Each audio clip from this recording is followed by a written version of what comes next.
अस्सलाम वालेकुम। आप लोग सब कैसे हैं? अल्हम्दुलिल्लाह हम लोग बहुत अच्छे हैं।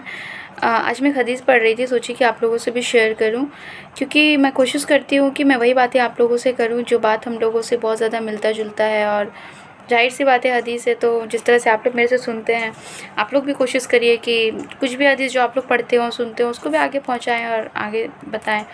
तो आज का ये जो हदीस है वो दूसरों के हक़ मारने के ऊपर है। इसके जो रावी है हज़रत उमर है रज़ी अल्लाह तआला अन्हु। वो कहते हैं कि उन्होंने नबी करीम सल्लल्लाहु अलैहि वसल्लम से सुना कि वो जो ज़माना चल रहा था, उससे ज़माना से पहले एक ज़माना था जिसमें 3 मुसाफ़िर थे जो सफ़र कर रहे थे। वो लोग रात में या फिर दिन में आराम करने के लिए गुफ़ा के अंदर में गए। अचानक से एक पत्थर आया और लुढ़क करके वो गुफ़ा जो था उसको बंद कर दिया। तो उसमें से एक शख़्स कहने लगा कि तुम लोगों को इस तकलीफ़ से कुछ भी नहीं निकाल सकता एक्सेप्ट वन थिंग।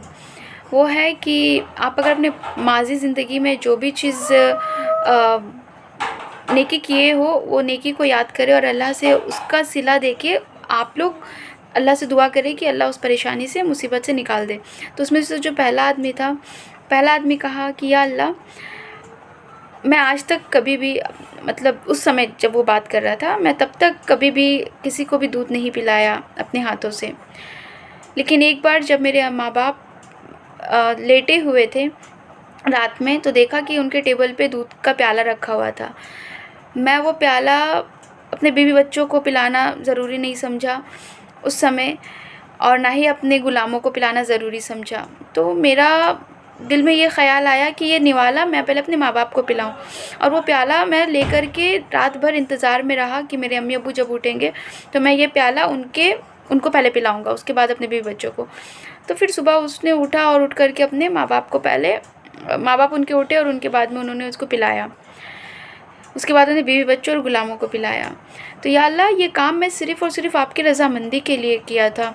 अगर आप इससे राज़ी हैं तो आप इस मुसीबत से हमें बाहर निकाल दें। तो वो पत्थर हल्का-सा घिसक गया। लेकिन इतना नहीं घिसका कि वो लोग बाहर निकल जाते। फिर दूसरा बंदा ये कहने लगा कि या अल्लाह, एक बार मेरी चाचा की जो बेटी थी वो बहुत ही ज़्यादा खूबसूरत थी और उस पे उसका दिल आया हुआ था। वो उसके साथ बुरा काम करना चाहता था। तो या अल्लाह, मैं जब उससे वो बुरे काम के लिए कहा तो उसने इनकार किया, उसकी चाचा की बेटी इनकार की। लेकिन एक बार ऐसा हुआ कि अकाली उसका जो एरिया था उसमें अकाल आ गया। वो 120 अशरफ़ी देने का वादा किया और बोला कि आप इसी शर्त पे मैं आपको दूँगा जब आप मेरे साथ गलत काम के लिए राज़ी हो जाएँगी। वो बेचारी को एक्सेप्ट करना पड़ा क्योंकि हालात ही वैसे थे। लेकिन जब वो समय आया तो वो ये चीज़ इनकार कर दी कि नाहक मैं नगीना डालने का हक़ नहीं देती आपको किसी अंगूठी पे। ये बात जैसे उसने सुना तो उसको इस चीज़ का ख़्याल आया कि या अल्लाह, ये तो गुनाह है जो मैं बात कर रहा हूँ। तो सिर्फ़ और सिर्फ़ अल्लाह की रज़ामंदी के लिए, जब उसके पास सारा अपॉर्चुनिटीज़ था, उसके बाद में भी उसने सिर्फ़ अल्लाह तेरी रज़ामंदी के लिए मैंने वो गुनाह से बचा ताकि तू मेरे से राज़ी हो जाए। या अल्लाह, अगर तू मेरे से राज़ी हुआ तो आप वो मुसीबत को टाल दे।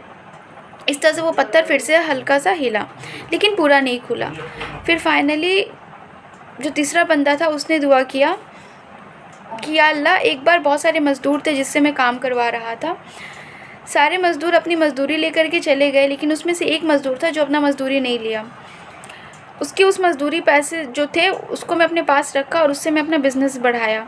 और फिर कई समय के बाद में उस पैसों से मुझे कई ऊँट, बकरी, गाय, मतलब उस समय के समय पे जो बिज़नेस में सबसे ज़्यादा कीमती चीज़ होते थे, वो चीज़ उसने लिया और बहुत ज़्यादा बढ़ाया। एक समय के बाद वो बंदा वापस आया, वो मज़दूर वापस आया और वो कहने लगा कि ए अल्लाह के बंदे, मेरा मज़दूरी मुझे वापस दे दो।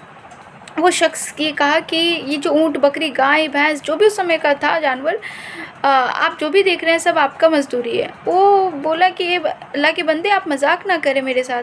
वो बोला नहीं, नहीं, मैं सच कह रहा हूँ, ये सब कुछ मैंने आपके ही मज़दूरी के पैसे से स्टार्ट किया और अब इतना बरक़्क़त अल्लाह ताला ने जो दिया है वो आपकी मज़दूरी के पैसों से दिया है, तो ये आपका है।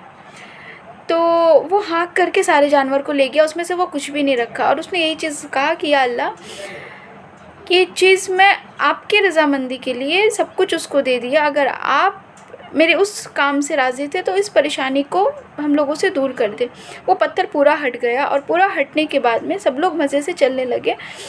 तो इससे क्या पता चलता है कि किसी का हक़ लेना, किसी का मज़दूरी, जो भी मज़दूरी करता है उसका पसीना बहने से पहले उसके हाथ में उसका मज़दूरी दे देना चाहिए। और तो आज के टाइम पे लोग किसी का हक़ मार देते हैं और इतने मज़े से उसमें रहते हैं, जीते हैं, उनको समझ में नहीं आ रहा होता है कि उसके घर में जो परेशानी है वो किस वजह से है। तो आप लोग भी समझिए कि अल्लाह ताला किस कदर राज़ी होता है उस बंदे से।